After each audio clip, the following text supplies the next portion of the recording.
하나님이여, 이방 나라들이 주의 기업의 땅에 들어와서 주의 성전을 더럽히고 예루살렘이 돌무더기가 되게 하였나이다. 그들이 주의 종들의 시체를 공중의 새에게 밥으로, 주의 성도들의 육체를 땅의 짐승들에게 주며, 그들이 피를 예루살렘 사방에 물같이 흘렸으나 그들을 매장하는 자가 없었나이다. 우리는 우리 이웃에게 비방거리가 되며 우리를 에워싼 자에게 조소와 조롱거리가 되었나이다. 여호와여, 어느 때까지니까 영원히 노하시리이까? 주의 질투가 불붙듯 하시리이까? 주를 알지 아니하는 민족들과 주의 이름을 부르지 아니하는 나라들에게 주의 노를 쏟으소서. 그들이 야곱을 삼키고 그의 거처를 황폐하게 함이니이다. 우리 조상들의 죄악을 기억하지 마시고 주의 긍휼로 우리를 속히 영접하소서. 우리가 매우 가련하게 되었나이다. 우리 구원이 하나님이여, 주의 이름의 영광스러운 행사를 위하여 우리를 도우시며 주의 이름을 증거하기 위하여 우리를 건지시며 우리 죄를 사하소서. 이방 나라들이 어찌하여 그들이 하나님이 어디 있느냐 말하나이까? 주의 종들의 피 흘림에 대한 복수를 우리의 목전에서 이방 나라에게 보여주소서. 갇힌 자의 탄식을 주의 앞에 이르게 하시며 죽이기로 정해진 자도 주의 크신 능력을 따라 보존하소서.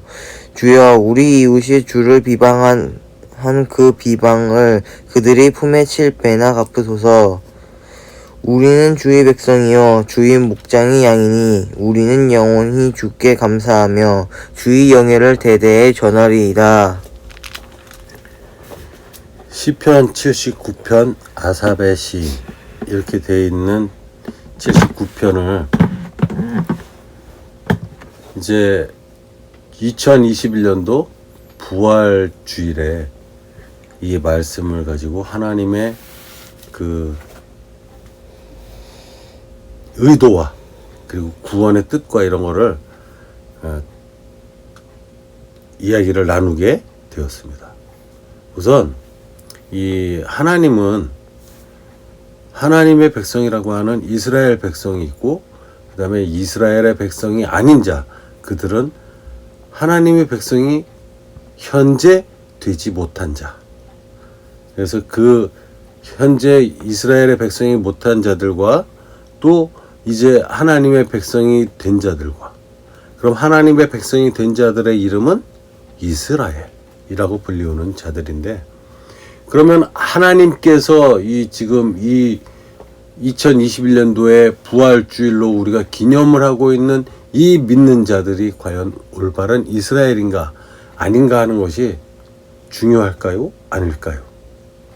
중요할 거라고도 생각하고, 그건 무슨 상관이 있겠습니까? 이렇게 생각이 되기도 하지만, 의외로 하나님께서는 어떤 분이시라고 우리들에게 이야기를 하느냐면, 하나님은 질투하는 하나님이시다. 그리고 그 질투의 내용을 보면 우리들이 일반적으로 생각하는 신의 입장에서, 그리고 모든 걸 창조하신 그 신의 존재라고 놓고 볼 때는 어쩌면 너무나도 쪼잔하신 하나님, 사소한 것까지도 화를 내시는 하나님, 이렇게 느낄 수 있지만, 실제로는 그 화가 나는 이유는 어디에 있는 것이냐면, 우리처럼 지금 죄를 짓지 않고는 살지 못하는 연약한 백성들, 그리고 하나님의 그 충분한 그 원하는 의로운 조건에는 조금도 부합하지 못하는 인간의 존재, 그리고 심지어는 예수 그리스도라는 하나님께서 인류로 오신 그 온전한 제물이 아니면 이 우리 인간들이 지은 죄를 대신해서 대속의 제물로도 사용할 가치조차 없는 흠 많은 백성들, 이들에게 하나님은 우리의 백성이고 나의 백성이고, 이러한 내가 또 구원을 하는 자들이고 내가 구원을 하는 민족이고, 이런 입장에서 계신 하나님인데, 이 하나님께서 그럼 과연 구원을 하신다라고 하는 것과 구원을 해내실 때 우리들에게 이야기하신 바 들은 큰 이야기 중에 하나가 뭐냐면 전쟁은 하나님의 것이니 승리는 하나님이 따놓으신 거고 그 다음에 전쟁에서의 승패는 하나님에게 속한 것이고 우리들은 그 전쟁에서 이기고 싶든 이기고 싶지 않든 그리고 우리가 지금 핍박을 받고 있든 받고 있지 않든 나를 짓밟고 있는 이방족들이 지금 이 순간 하나님에게 사용을 받고 있던 받고 있지 않던 상관없이 지금 일어나고 있는 모든 일들 상황들은 하나님께서 허락하지 않으신 것이 단 한 개도 없다. 그렇다면 지금 우리가 괴로워하고 있는 이 바이러스 사태라고 하는 코로나 바이러스 이 바이러스로 인해서 많은 사람들이 죽어가고 있고 많은 사람들이 공포에 쌓여서 살아가고 있는데 사람이 사람을 만나는 것조차도 두려워할 수밖에 없는 이러한 환경을 하나님께서는 왜 허락을 하셨을까? 라는 것을 한번 생각해 본다면 첫 번째 이것이지 않겠는가? 왜? 만나는 족족 서로 나누는 대화를 통해서 하나님을 왜곡시키고 있었다. 하나님이 영광스러우신 하나님이고 이 세상에 오직 한 분이시고 그 한 분이신 위대하신 자리에 있는 여호와 하나님을 우리에게 삼위일체 하나님으로 다가오셔서 성자 하나님으로 또는 우리들에게 알려져 있는 성령 하나님으로 우리의 눈으로 보았든 보지 못했든 우리가 여러 이름으로 섬기고 있는 그 하나님이 결국은 여호와 하나님이실 텐데 이 여호와 하나님이라고 하는 강력한 존재의 힘을 우습게 하는 그리고 퇴색시키는 하찮게 여기게 하는 그러한 전제 조건들이 있었지 않겠는가. 그 조건에 의해서 하나님께서는 차라리 너희는 모이지 마라. 하나님이 우리 이 하나님을 믿는 이스라엘 백성들을 향해서 너희는 기도도 하지 마라. 나에게 구하지도 마라. 나의 이름을 입 밖에 꺼내지도 마라. 라고 우리들에게 재앙을 주셨던 시기가 있었어요. 분명히. 그러한 시기를 통해서 이 백성들이 깨달은 것은 무엇이냐면 우리가 잘못했다. 우리가 하나님에게로 향하는 그 마음을 회복하자. 하나님이 바라보기 원하는 그 모습의 모습으로 우리가 하나님을 바라보자. 내가 바라보고 싶은 마음으로 내가 하나님을 나에게 이러한 존재로 나에게 이러한 힘이 되셨으면 좋겠다라고 생각하는 필요한 존재로서의 하나님이 아니라 이 하나님께서는 나에겐 그 어떤 도움도 되지 않고 내가 무엇인가를 요구할 수 없는 존재일지라도 이 하나님이 하나님 되심을 인정하는 자세. 이러한 것이 하나님이 오히려 원하는 자세이다. 라는 것을 엿볼 수 있는 것이 바로 이 79편 가운데서도 9절에 보면 우리 구원의 하나님이여 주의 이름의 영광스러운 행사를 위하여 우리를 도우시며 주의 이름을 증거하기 위하여 우리를 건지시며 우리 죄를 사하소서. 이 이야기는 바로 하나님께서 하나님을 위해서 지금 무엇인가 하셔야 하는데 그것이 뭐냐면 우리가 하나님을 믿는다라고 하고 이 세상에서 많은 이 일들을 저질렀기 때문에 그 저지른 것들을 세상 사람들이 다 알고 있습니다. 그것 때문에 지금 내가 어려워진 것 같긴 하지만 그 어렵게 된 이 삶을 살아가고 있는 것이 내 탓이지만 중요한 건 하나님, 세상 사람들이 다 나의 하나님은 여호와 당신인 것을 알고 있습니다. 당신의 이름이 영광스러움에서 벗어나지 않도록 하나님 스스로가 하나님을 지키십시오. 이렇게 말하고 있는 겁니다. 내가 하나님의 이름에 정당하게 어떻게 떳떳하게 살았기 때문에 하나님 나를 도와주십시오. 라고 이야기를 하고 있는 것이 아니라 내가 이 세상을 살아오면서 지금 어렵게 되고 상황이 환경이 그 다음에 나의 이 현재의 입장이 아주 애매하고 어렵게 되어 있는 이 상태이지만 하나님은 구원이십니다. 하나님은 우리에게 구원을 주셨기 때문에 그 구원의 하나님이십니다. 그런데 지금 내가 구원과는 아주 거리가 먼 상황에 빠져 있습니다. 그렇지만 하나님, 주의 이름이 영광스러우시려면 주의 백성이 도탄에 빠지고 또 영광스러운 하나님의 그 백성으로서의 자리에 가지 못한다면 내가 하나님의 백성이라고 남들이 다 알고 있는데 하나님, 이 환경을 하나님께서 구원해 주십시오 라고 이야기하는 이 태도가 뻔뻔하지만 하나님께서는 이러한 태도조차도 그냥 눈 감아 버리신다든가 못 들은 척 하신다든가 이러한 상황으로 보지 아니하시고 그 명확한 현실을 타개하십니다. 그렇기 때문에 하나님께서는 우리를 대신하여 우리들이 가지고 있는 그 부족함의 죄를 부족하게 창조하신 분의 책임지는 행위라고나 할까요? 그런 입장에서 하나님께서는 대신 돌아가신 겁니다. 그리고 우리들의 그 연약하고 조금도 지키지 못해내는 이러한 바보스러움의 존재, 연약한 존재로 창조하신 하나님이시기 때문에 그 책임을 지고 계시는 거죠. 그래서 돌아가셨는데 돌아가신 것으로 제물로서 끝나버렸다면 이 제물을 받는 존재로서의 하나님의 영광스러운 그 강력한 힘의 모습은 어디에서 찾아보게 된다. 그럼 그걸 어느 곳에서 우리는 나타낼 수 있겠는가 라고 놓고 보면 방법이 없죠. 하나님은 우리들의 머릿속에 있는 존재와 같고 우리들을 창조하셨고 이 세상을 창조하셨다고 이야기하는 그 모든 것이 실제 상황이라 할지라도 우리들이 지금 이야기를 하고 있는 이 시점에서는 이미 모든 것이 있고 존재가 되어지고 있는 마당에 이것에 존재하게 만드신 주인이 조물주가 바로 하나님이고 그분께서 만드신 것이다 라고 우리가 이야기를 한다고 하더라도 그 현장을 보지 못한 그들에게 설명을 하는 그 내용이라는 것은 추상적이다. 그렇기 때문에 추상적인 이야기는 신빙성이 없다. 이 세상의 거짓말과 추상적인 이야기는 똑같은 취급을 받을 수 있다.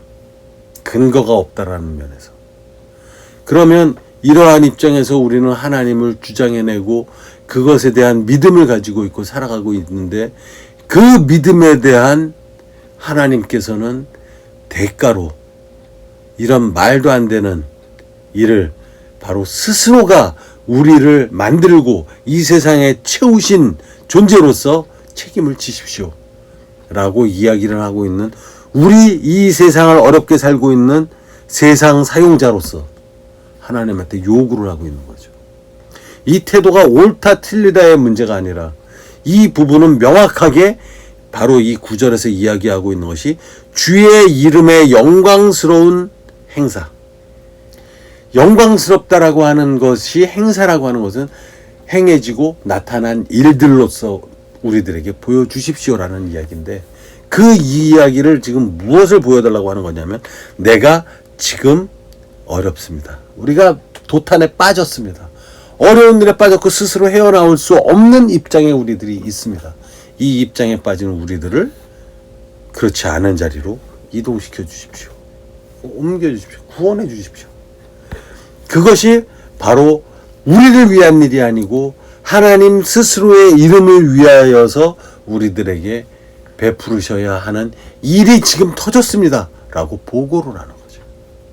이게 뻔뻔스럽게 우리가 이렇게 살다 보니까 지금 상황은 이렇지만 우리를 구해주세요 라고 얘기하는 건방지고 아주 심보 나쁜 아들과 며느리들이 시부모에게 뭔가를 요구하는 것 같은 그러한 모습이 아니라 우리들이 이렇게 어려워진 상황이 아버지 어머니의 명예에 손상이 가게 합니다. 아버지, 내가 사고를 쳤는데 이 사고를 덮어주십시오. 회복시켜 주십시오. 나를 위해서가 아니라 아버지의 자식이 지은 이 죄에 누구의 새끼야 라는 이러한 이야기를 듣지 않을 수 있도록 하나님의 바로 그 권위를 지키십시오. 내가 이렇게 지금 죄를 지었습니다 라고 이야기를 하고 있는 것이 바로 이 79편의 시편의 내용이다. 근데 이것이 바로 이 부활주일인 오늘에 어떠한 영향을 주고 있는 것이냐면, 바로 우리들의 이러한 연약하고 힘없는 존재이지만 우리를 위하여 이 세상을 만드셨고, 그 다음에 만드신 이 세상 가운데에서 바로 하나님이라고 하는 이 존재를 통해서 영원한 구원의 자리로 오르게 하신 그 부분에 대해서 믿지 않는 자들에게, 하나님의 백성들에게 와서 하나님의 백성을 내가 어떻게 책임지는 존재다. 그리고 너희들이 애굽의 땅에서, 그리고 이 세상에 세상 권세를 잡은 이 악마들의 이 위기 상황에서 내가 너희들을 구해내겠노라. 그 방법은 너희들 스스로 헤쳐나와라, 화이팅, 이겨라 해서 이길 수 없는 존재라는 걸 알고 있기 때문에 하나님 스스로가 선수가 되시고 이겨내시고, 그 이겨내신 상황을 어떻게 이겨내셨냐 하면, 우리들의 인간들의 경쟁 사회라면 가장 큰 죄악에 대한 벌이 무엇이다? 사망이다. 큰 죄를 지은 사람이 가장 엄하게 받을 수 있는 형벌의 이름은 사형이라는 제도예요.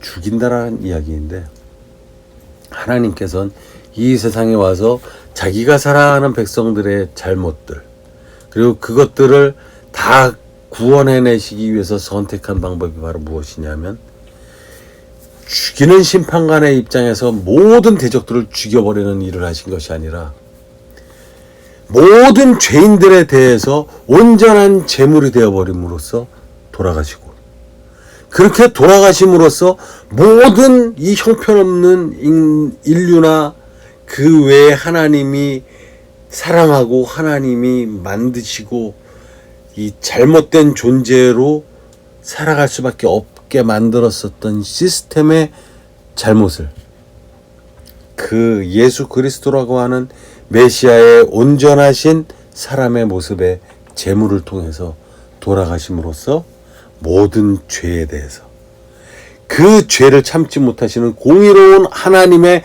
분노를 삭혀버리고 없애버릴 수 있는 죽음의 제물이 되심으로써 온전하게 이겨버리시고 돌아가셨는데, 그 돌아가신 존재가 영원히 돌아가신 존재로 남아버린다면 하나님의 존재를 믿고 있는 우리들의 입장에선 그러면 그 보이지 않는 하나님과 어떻게 주고받는 그 교류가 일어날 수 있었겠는가? 그 교류는 예수 그리스도가 오신 이후로 그렇게 하나님과 직접적으로 음성을 주고받는다라든지 이런 문제가 있지 않았는데, 물론 하나님께서는 그렇게 할 수도 있으셨겠지만, 하나님께서도 지금 이야기하신 것처럼 하나님의 영광스러운 이름을 더럽히지 않으려고 자기 스스로가 모든 잘못된 일들에 대한 책임을 지어나가고 계시는 입장이라는 것을 우리가 바로 본다면, 우리들의 잘잘못을 가지고 살아가고 있는 이 삶 가운데에 우리들의 각자의 모습과 각자의 마음 자세, 이런 것이 중요한 것이 아니라 그 만들은 나 하나님의 입장에서 바라볼 때 내가 너희들을 온전하게 구해주고 싶다 라는 사랑의 마음이 바로 자기 스스로가 인간으로 오시게 되고, 또 인간으로 오셨을 때 우리들이 가지고 유전으로 받아내리는 하나님의 잘못한 불순종의 죄, 그 원죄라는 것을 갖지 않으신 온전하게 깨끗하신 예수 그리스도가 하나님의 말씀으로 잉태되심으로 그분이 신성하고도 완벽한 하나의 인격으로서 제물이 되어졌다는, 이러한 제물의 그 인간이 되기 위해서 온전하게 이 사람들의 흐름을 통해서 내려오는 유전이라는 것을 통해서 내려오게 되는 인간으로 오신 것이 아니라 하나님의 말씀으로 잉태가 되신 예수 그리스도라는 메시아가 바로 우리들의 구원의 제물이 되셨다라는 사실.